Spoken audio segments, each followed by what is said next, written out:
People suck at saving. Let's talk about it. It's borderline impossible to save money. Like, especially if you're already like sacrificing, like not going out as much, not doing this, and that. Like, what am I supposed to do? What am I supposed to save money and not eating, not getting gas for my car, not getting tissue paper, paper towels for my apartment? Like, where am I supposed to save the money at? Like, really, you just need to make more money, which is like also a hard thing. Like, now you got to think, okay, what can I possibly do to make some more money? And then 9 times out of 10, before you make some money, you're gonna have to invest some money so that you can start making some more money. And it's like, dang, like, what am I supposed to do? Like, honestly, what am I supposed to do? Like, saving money is borderline impossible. Oh yeah, and then you got to eat. Like, what am I supposed to do? Not eat? Like, yeah, you can cook at home all the time, but doing it every single night is like also unrealistic. Like, you still have to buy food out sometimes in the week. Like, how, like, saving money is impossible. Like, Saving money right now is a big thing in my life. So this topic is near and dear to my heart, right? For example, I invest every week and I save every week. I have money that comes out of my spending account and that money goes into a savings account, an investment account, whatever account that I have it automated to go into, right? I feel as if a lot of people make investing and saving more complicated than it really needs to be nowadays, right? You don't have to go save boatloads of money. Like, I tell that to people all the time. You can go save $5 a week, $10 a week, ramp it up to $15, $20 a week, right? Because 9 times out of 10, you're already going to go spend that money on a coffee, a snack, this or that. You know, you're going to already fuck off that money in general, right? So just go ahead and have it pre-saved or you know, notion to go somewhere else, right? Just already have it accounted for, basically. Now, she did touch on a lot of good points, right? Like, she talked about having money for food, regular living, you know, expenses, all those good things, right? However, she basically said it was impossible for some of those things, right? She said you have to eat out a couple times a week. You have to do this, you have to do that. I feel as if, right, if you truly want to get ahead and you're behind, you're going to have to sacrifice those couple times a week, because it's not impossible for you to meal prep, right? That doesn't involve you eating out every day because you don't want to cook every night. That means you cook one time, cook enough in bulk to where, okay, it could last me a couple days to where I don't have to cook, right? And you don't have to do that for every meal. Maybe you're like, okay, I'll meal prep lunch, I'll meal prep dinner, right? Most people don't really meal prep breakfast unless, I guess, it's really like a light breakfast, like a parfait or something like that, you know, crackers, you know, oats, whatever it is, right? Whatever they like in the morning. But majority of people meal prep lunch and dinner, right? So it could be those kinds of habits that she implements in her everyday life that, okay, you don't want to cook every day. This will help you get ahead, right? And also save you money because you're not eating out that couple times a week. And eating out nowadays is just, it's almost just expensive as cooking sometimes, depending on what you're cooking, right? But I feel there's plenty of ways to get ahead if you have the right discipline and just the right overall mindset, I would say, to attack either debt, attack saving, or just attack a bunch of different things. You can live a very simplistic life and get ahead. You don't have to have this multi-million dollar dream, idea, X, Y, and Z, right? You can very much do like a lot of people, more than you probably think. Just save in their 401k, Roth IRA, individual brokerage account, high yield savings account, those kind of general things that you hear all the time. Just save in those regular accounts and contribute to them often and regularly at a consistent rate. You'll get a consistent return, and you do that through, let's say, 20 years. You have a good piggy bank stored up. I tell people all the time, don't let the fear factor of what you think investing and saving looks like detour you from saving and investing, right?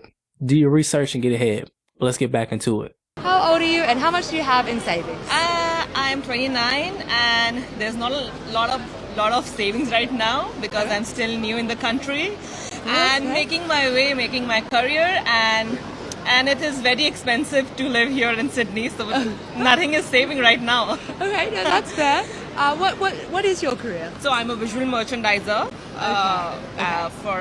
for a fashion brand. Oh, lovely. So yeah, it is very tough to survive in Sydney. It is very, very expensive. What's taking most of the income? Rent. Yes. Yeah, mostly it is rent. Apart from that, it is not that problem. But yeah, rent is a very, very big problem. Would you want to ever buy a home? Oh yeah, I would love to, but the salary which I'm getting and not much of a saving is there right now. Okay. So it is probably like next 2 to 3 years. Yeah. Looking for 2 to 3 years and saving a lot of money for my house Yes. for now. Do you think you would have to make any big sacrifices to buy a property? Not really, because I have my husband. Okay. No, that's fair. But yeah, to help him, I have to do a little bit of sacrifice on shopping. Oh, okay. Is that the one thing you're spending too much money on at the moment? That is usual. We are girls, so we want everything new every time. A lot of women are probably in her position, right? Probably either don't have a lot of income, make minimal income, learning the game, X, Y, Z, but they have a partner or a spouse, someone that they can rely on, that'll help carry the weight, basically. She mentioned she had her husband, right? Her husband, I guess, is going to do a lot of the heavy lifting. She does have to sacrifice, like she said, a little bit, shopping and habits just like that, right? However, she's not lying, though. The cost of living is pretty high right now. She says she's in Sydney, so I'm assuming she means Australia. For me, I'm in the US, right? The cost of living here is very expensive, right? Housing is definitely one of those key contributors to people not being able to save, right? Because you have people out here paying 3 times what somebody's mortgage is on probably just rent alone. Then when you add on the cost of living as far as everyday life things like eating, maybe you want to have a little bit of fun, right? Maybe this breaks in your house, right? Maybe this bill, this thing, that thing. Maybe you want to have a pet, whatever it is, right? The cost of living and just living, I would say, comfortably, not living from paycheck to paycheck is just almost, I want to say, a thing of the past. But when you look at what the housing line has done over the past, say, 30 years, right?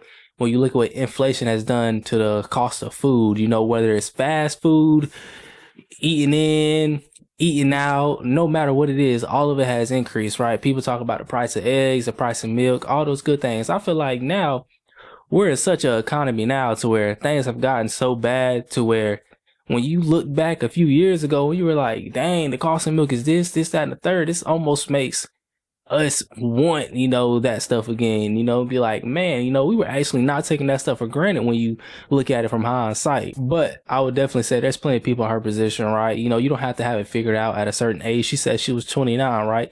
Plenty of people start at different stages, but the biggest thing is just get started, right? Again, I reiterate it. You don't have to start with saving and investing a big ton of money, right? Every week, every month, those kinds of things. You can start with saving $5, $10, $15, and just working your way up as you get more disciplined and learn, okay, I don't need this in my life. I don't need this in my life. You learn to cut certain things out, learn to start detaching yourself from certain things, because that's a big thing a lot of people struggle with. They attach themselves to certain objects, certain plans, certain this, certain that, right? And then it's hard for them to detach. And when you can't detach, that's just something that's in your life that's taking up space, right? Get rid of things that are taking up space. Continue to build habits in your day-to-day life, right? Healthy habits, disciplined habits, build some consistency, those kinds of things, and you'll live a better life for it, right? But let's get back to it. By 32, you should have a certain amount of savings. The average 23-year-old is $9,000 in debt. The average 33-year-old is $76,000 in debt, right? That means at 23, if you're bad at saving money, if you don't change it, it's going to be 8 times worse when you're 33, is what that means, okay? So we need to get better at saving money, because there's a certain Zen Buddhist philosophy aside, there's just a certain peace of mind one gets when they know they have X amount in their bank account, if like an apocalypse fund, so to speak. I don't know exactly how accurate those numbers are, but I would say with the debt nowadays and with the credit card debt we have in this country being over, I think, 1 point something trillion, then I could believe those numbers, people having that much debt or the average being that much, because a lot of people, frankly, just suck at saving. A lot of people just suck at being consistent, being disciplined, living below their means, X, Y, Z. And I feel like now with all the pressure we get from different companies, marketing, all this good stuff out here, peer pressure, not saying all those things are justified to why somebody should be spending money how they do.